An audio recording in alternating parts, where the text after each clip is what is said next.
Նիկոլ Փաշինյանը սկզբում եկեղեցիները չուլանների հետ համեմատեց, այնուհետև վարչապետին եւ ընդհանրապես մարդուն ոչ հարիր բառապաշարով սկսեց արտահայտվել եկեղեցու եւ եկեղեցու ծառայողների նկատմամբ։ Հիմա դուք ինչ եք մտածում, 7 տարի դրա մասին չէր խոսել եւ իշխանության էր։ Ինչու հենց հիմա խոսեց դրա մասին։ Ես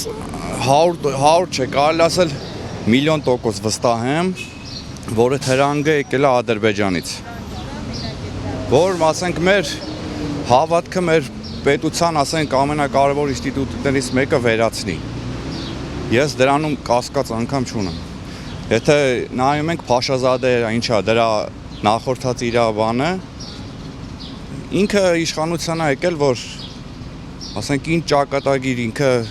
Արցախի գլխին սարքեց, նույնը ուզում է Հայաստանի գլխին սարքի։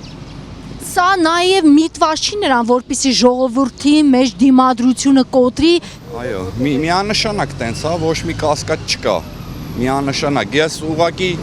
չգիտեմ, ես ամոթից գեդին եմ մտնում, որ մենք այս ձևի ղեկավար ունենք, որ գնա այնտեղ, ասենք Էրդողանի գիրքը դնի դոշին, բերանը 7-8-ի նկարվի, Ալիևին խնդրի, որ գա հետը սուրճ խմի, չգիտեմ, այս ազգային խայտարակություն է, ազգային խայտարակություն։ Օր առաջ, ժամ առաջ սրանից ազատվել է պետք, սրանից։ Պետք է, ասենք իմ կարծիքով, ազգային ուժերը միավորվեն բոլոր տարաձայնությունները, բոլոր թողնեն մի կողմ հետագայի վրա ու միահամուռ ուժերով այս չարիքից ազատվել է պետք, միահամուռ ուժերով, թե չէ, ասում եմ, նույն Հայաստանն էլ Արցախի ճակատագրին արժանալու։ Ես կասկած անգամ չունեմ, որ պայմանավորվածություն կա այդ խաղաղության պայմանագրի մեջ, որ այդ 350,000-ը ինչ ադրբեջանցիներին բերեն լցնեն ստեղ, այդ դրանց պաշտպանելու համար զորք բերեն ու տենց Հայաստանը բնականաբար մի քանի տարուց էլ չի լինի։ Սա մի հատ սատանայական ծրագիր էր, որ ինքը եկավ իշխանության էս իրագործելու համար։ Աստված տա ազգովի ժամ առաջ սրանցից ազատվենք։ Հայ առաքելական եկեղեցին թիրախավորվում է, հիմա դուք ինչ եք կարծում, այս արշավը մեր եկեղեցու դեմ Facebook-ում, որ սա իրոք արշավ է եւ սխալ է, ընդհանրապես մենք իրավունք չունենք մեր եկեղեցու մասին, եթե սխալներ անգամ կա, նման բացահայտ կերպով ոչ մի երկրում տենց բան ես չեմ պատկերացնում, որ լինի, մանավանդ որ մենք նման թշնամի հարևաններ ունենք ու նման խոսակցություններ ալում, դա շատ ահավոր է, ես չգիտեմ, ես ահավոր հուզված եմ ու շատ բարկացած, ես գրել եմ ինքս դրա հետ կապված, որ իշխանությունները շատ սխալ բաներ են անում, այդ միակ բանը չի, որ անում են, ամեն ինչն է վատ, ինչ ասեմ։ Իսկ դու չեք կարծում, որ սա ուղիղ հարված է մեր ինքնությանը։ Հենց տենց էլ կարծում եմ եւ ասում եմ, որ դա նման բան մենք ուղղակի մեր ժողովուրդը, չգիտեմ, արդեն ամեն ինչից զզված, ոչ մի բանի համար չի ուզում պայքարի, ոչ մի բանի մասին չի խոսում։ Դաժե ես նկատել եմ, որ շատերը նույն մտածելակերպը ունեն, ինչ որ մեր այսպես կոչված վարչապետը։ Շատ վատ է, ես ինչ ասեմ, ես իրոք շատ հուզում եմ նման խոսակցություն, ես անընդհատ այս մեր երկրի վիճակից այնքան դատված եմ, որ ես զարմանում եմ մարդիկ կան, որ այս ամեն ինչը թողած, իրանց համար հարսանիքներ են անում ու չեն մտածում վաղը մեր գլխին ինչ է գալու, ինչ ասեմ։ Նիկոլ Փաշինյանը թիրախավորել է հայ առաքելական եկեղեցին, դուք ինչ կարծիք ունեք։ Ճիշտ ասած, ես չեմ լսել, ինչը, բայց եկեղեցին ինձ բան է, որ չի կարելի։ Դա սրբապղծություն է, չգիտեմ։ Ինքը առաջի օրվանից հայ ժողովրդին պարակտում է, ինչ խոսք կա համախմբման մասին։ Ինքը ների ծնունդ է, ուրիշ ոչինչ չունեմ ասել։ Մարդը որ դրան սատ կսնի, էդի քիչ իլա դրան։ Էդի իմ ազնական կարդիկն է։ Ես իրա կարդիկ եմ։ Եթե ազգային հերոս կա, դրան սատ կսնի հերոսնում էր հասարակությունից։ Դրան չեն սիրում, ադելով ատում են ամեն ինչը։ Ինքը ապուշի մեկը հոգեկան հիվանդ է ինքը։ Ինքը հոգեկան հիվանդ է։ Շեղումներ ունի։ Շեղումներ ունի։ Գլուխը քարին է տվել։ Նիկոլ Փաշինյանն է միջազգիլը։ Գալատ արի, դες բալով ասում, այ ոչխար։ Դուք ինչ եք կարծում, ինչու էս 7 տարվա մեջ չխոսվեց, հիմա նոր է խոսում դրա մասին։ Բաքվի իրաց մոլեն, ասեց եկեղեցի մեր թշնամին է, Արձակնաբար եկեղեցու վրա ուրիշ ոչ մի բան չկա։ Պրոբլեմ չի դա։ Դրա պրոբլեմը։ Ինչ ասում է, այսի անում է, ինչ ա եղել։ Ինչ կարծիք ունեք։ Կարելի է ասել, այս 7 տարիների ընթացքում բանակը կազմաքանդվեց, սահմանադրությունը ասում են, որ կփոխեն, հիմա էլ անցել է կառավարությունը եկեղեցուն։ Սա ինչ է նշանակում։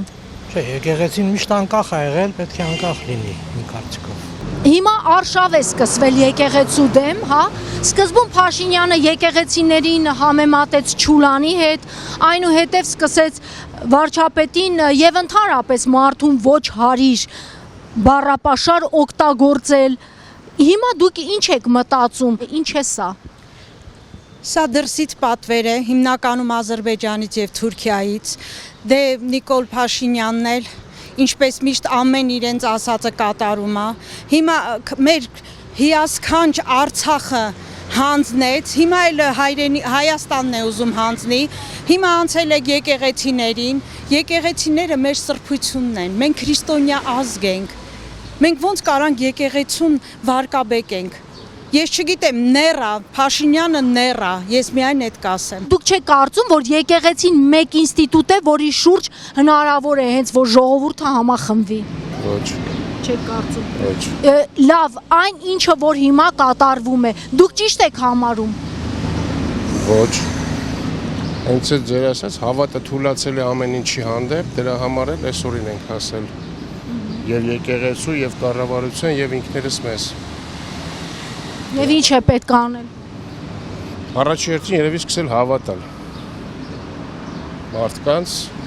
առաջերտին մարդկանց։ Մենք մեզ միջև չհավատանք, ոչ եկեղեցուն կհավատանք, ոչ իշխանությանը։ Այսինքն մենք այդպիսին ենք, թե մեզ բերեցին ինչ որ տեխնոլոգիաներով, ինչ որ քարոզչությամբ հասցրեցին նրան, որ մեկս մյուսին չենք հավատում արդեն։ Իմ կարծիքով երևի մեր մեջից դա ուղղակի բուսնեց։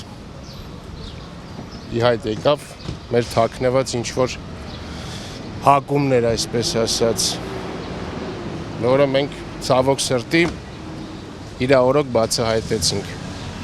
Անձամբ ես բացահայտեցի, մնացածին չգիտեմ։ Ինչ է կարծում, սա կոնկրետ թիրախավորվում է հայ առաքելական եկեղեցին եւ հայ ժողովրդի հավատքը եւ արդյոք սա միտված չէ նրան, որպիսի մեր ազգային ինքնությունը, ազգային դիմադրողականությունը կոտրվի։ Այո, իհարկե, ընդհանուր պետության փլուզումն է սկսվել բոլոր կառույցներով դեռ Արցախյան պատերազմից սկսված ամեն տեսակի բոլոր կառույցները փլուզվեցին եւ միակ ընդդիմությունը, որ մնացել էր առաքելական եկեղեցին, որը կարող էր որևիցե ձևով մարդկանց վրա ազդեցություն գործադրել, տեսնելով, որ այդ ուժը սկսում է գլուխ բարձրացնել եւ իդեմ իր իշխանության որևիցե միջոցառումներ է կազմակերպում, դրանից ելներով ինքը որոշեց, ինձ թվում է, այդպիսով ցույց տալ իր ուժը, իր հնարավորությունը, որպեսզի եկեղեցին հնարավորություն ունենալ մտածելու։ Ուզում է ինքը դեմ գնալ Փաշինյանին, թե կողմ լինել եւ լսել ինչ նա կասի։ Այսինքն եկեղեցուն տրվում է հնարավորություն ընտրելու կամ կողմա Փաշինյանին եւ իր իշխանությանը կամ դեմա։